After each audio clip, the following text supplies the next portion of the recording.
स्वप्न में देखो यमराज आ रहा है। आते समय गुरु महाराज ने लीला दिखाया स्वप्न में, देखो यम के दूत आ रहा है तुम्हारे बेटा को लेने के लिए। देखो तुम्हारा बेटा कहाँ सोया था उस समय जब लेने के लिए आ रहा था।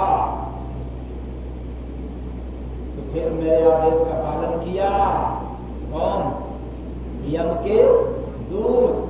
देखो मुझे प्राण चाहिए ना, तो प्राण से मतलब है कि बेटा को छोड़ दो और जो भैंस है उसका प्राण लेकर के चला गया। तो वो तुम्हारे बेटा के पास आकर के घुमा, फिर भैंस के पास गया और प्राण लेकर के जा रहा। उसके बाद उसका नींद खुला और जब नींद खुला तो कहा कि अरे सचमुच बेटा हमारा जिंदा, वो भी गुरु कृपा से। और भैंस क्या हो गई? मर गई, यानी उसका प्राण लेकर चला गया। अब बेचारा फिर जब आँख खुला तब गुरु की तस्वीर के सामने जाकर के खूब सरेंडर हो गया, यानी मतलबी भक्त। तो फिर जाकर के क्या हो गया? सरेंडर हो गया और लगा रोने, माफी मांगने लगा। कहा हम आएंगे, लो गुरु बुलाया भी नहीं, लेकिन कहा हम दरबार में आएंगे। और पहुंचा। पहुंचने के बाद तो अपने वृत्तांत बताता कि इन कारणों से हमारी आस्था जो है क्या हो गया? समाप्त हो गई। तो फिर गुरु महाराज ने इसको और स्पष्टीकरण किया। क्या किया कि हमने कहा देखो मैंने इसलिए किया कि तुम्हारा बेटा इकलौता था। अगर तुम्हारे पास 2 बेटे रहते तो आदेश मैं नहीं देता भैंस को ले जाने के लिए, वो बेटा को ले जाता। लेकिन देखा हमने कि तुम्हारे पास केवल इकलौता बेटा, अकेला बेटा था, इसलिए हमें यह तुम्हारे तरफ से आदेशित करना पड़ा कि नहीं उसको मत ले जाओ, उससे भक्ति भजन करवाना है, दान पुण्य करवाना है, उससे परोपकार का काम करवाना है, और भैंस से हम नहीं करवा सकते, इसलिए तुम ले जाओ, इसको मौका दो। तो इस बेसिस पर, इस सिद्धांत पर काल के दूत मान गए। गुरु की बात इसलिए मानता है काल कि इस जीव से भी नए कार्य करवाएगा, वरना और किसी की बात नहीं सुनता। यही कारण है। अगर कोई माता गिड़गिड़ा, पिता गिड़गिड़ा तो भी सुनने वाला नहीं है। डॉक्टर, राष्ट्रपति, प्रधानमंत्री, कितनों भी कोई गिड़गिड़ा नहीं सुनेगा, लेकिन गुरु के एक आदेश उसको मानना पड़ता है कि इस जीव से नए कार्य नहीं करवा सकता है और हम नहीं करवा सकते। हमें जीव ले जाना, हम ले जाए। तो जब यह बात उसको पता चला और गुरु के मुख से कि हाँ हमने काम यह इसलिए किया कि तुम्हारे पास इकलौता बेटा था, तो फिर गुरु के सामने भी क्या हो गया? रोने लगा कि आप इतने दयालु, इतने कृपालु, और हम लोग इतने गड़बड़े आदमी कि जरा सा दुख आया तो सोचा नहीं और आपके दरबार में न आने का संकल्प कर लिया था। अपनी व्यथा भी बतला रहा है कि मैंने ये काम कर दिया था,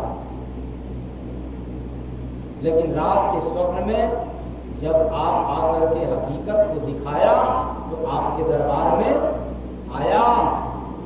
और आज पता चला कि संत महापुरुष हमेशा भलाई की बात करते हैं। हम जैसे तुच्छ प्राणी, मतलबी व्यक्ति समझ पाते नहीं है। लाभ में, लोभ में अंधा हो जाते हैं।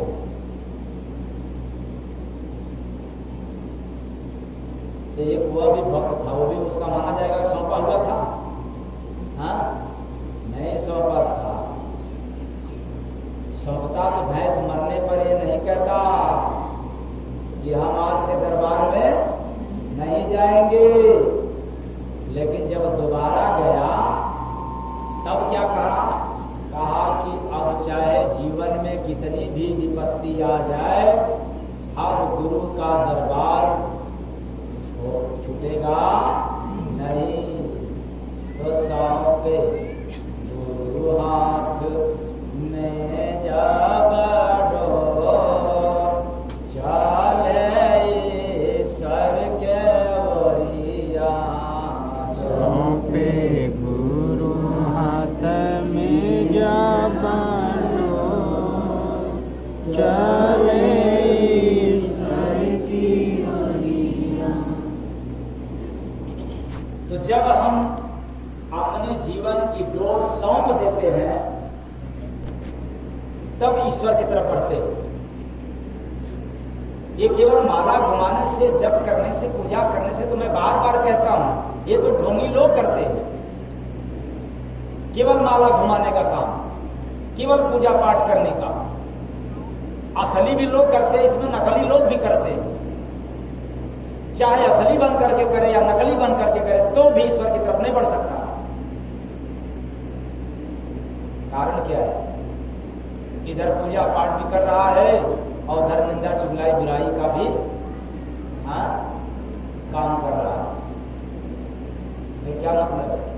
किसी को दुख दे करके आप भगवान को पुकारो, भगवान सुनेंगे क्या? नहीं सुन सकते। वैसे जैसे किसी बाप के औलाद की निंदा बुराई करो और उसके बाप को चाहे उसके माँ को खुश करना चाहो, लड्डू मिठाई चढ़ा करके खुश हो जाएगा क्या? नहीं। हो सकता है मतलबी माता पिता हो, नहीं? तब तो मतलबी भगवान है क्या? इंसान किसका बनाया हुआ है? भगवान भगवान का। अगर कोई इंसान किसी गैर इंसान को नुकसान पहुंचाए, उसकी निंदा चुगलाई बुराई करे और इधर माला भी घुमाता रहे, भगवान मिल सकते हैं क्या? कितने लोग जानते हैं कि हाँ भगवान मिल जाएंगे माला घुमाने से?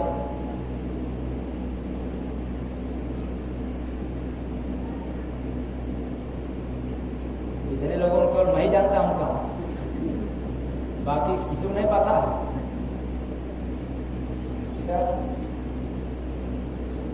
माला खूब माला कर लो, खूब पूजा मंदिर में जाकर के, लेकिन अंदर बुराई है, कमी है, भगवान कभी नहीं मिल सकते। तो फिर कमी जाएगा कैसे? पूजा पाठ करने से नहीं। पूजा पाठ करने से आपको तसल्ली मिलेगा। मैं नहीं कह सकता हूं कि आपको तसल्ली नहीं मिलेगा, आपको निश्चित है कि तसल्ली मिलेगा। हो सकता है कि शांति भी मिले, लेकिन एक बात तय है कि जो कर्म की गठरी है वो पूजा पाठ से भी कम होने वाला नहीं है, वो तो भोगाएगा। जब ले कटी नाही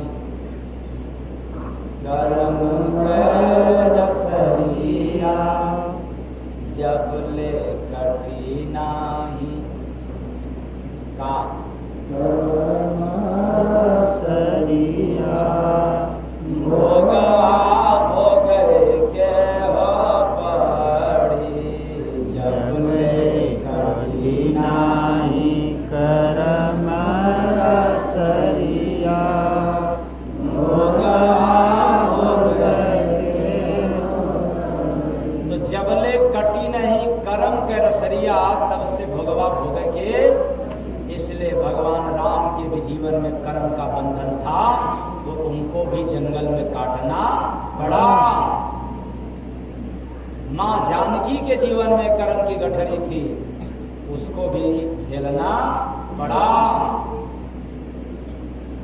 और स्वयं भगवान कृष्ण सहायता करने वाले पांडवों की, लेकिन उनको भी सजा भुगतना पड़ा। अब आप लोग कहोगे जब सजा भुगतना ही है तो क्या जरूरत है भगवान की जप करने की?